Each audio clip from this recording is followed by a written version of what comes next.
Moving on to our next question, which comes from a listener in Camarillo, California, who asks, could you discuss the Holy City? I've heard that it is 12,000 miles square and will come down and rest on a high hill outside of Jerusalem. Surely it would not be large enough for millions of Christians to reside in. I would think there would be things for us to do outside. What are your thoughts? May I say to you that here again is a question that deals with speculation. When anyone makes the statement that it comes down and rests on a high hill outside of Jerusalem, I'd like to know where you get that.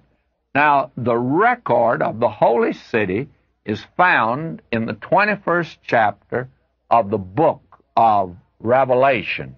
For the child of God today that's in the church, the body of believers, it is the dwelling place of the church for eternity. And this is where the church goes. This is heaven for the church. And here's what we are told about it in just a couple of verses here.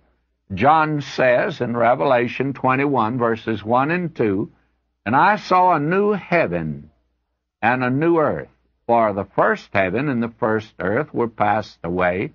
There was no more sea. And I, John, saw the holy city, New Jerusalem, coming down from God out of heaven, prepared as a bride adorned for her husband. And then he begins to describe the conditions, actually the psychological conditions. There'll be no tears there, there'll be no weeping, no death will be there, no pain will be there. That's one. Then the physical characteristics are given of that city. And I can't spend time here going into detail concerning it, but this is a nice time for me to get in a commercial. But I have spent some time studying that, and I believe that if you take the measurements that are given here, that you find out that it's a satellite and it's not going to be square. The square part is on the inside. And that we're going to live on the inside of this city. That is, it'll be a sphere. And that the church will be there. It's, to my judgment, a very beautiful thing. It'll be the center of the physical universe throughout eternity. And I believe that believers will go to and fro in this vast universe in which you and I live today. I tell you, it's mind-boggling to even think of it. In my second volume on Revelation, I have in that a whole chapter at the end of the book given over to the New Jerusalem, the description of it and the details of it.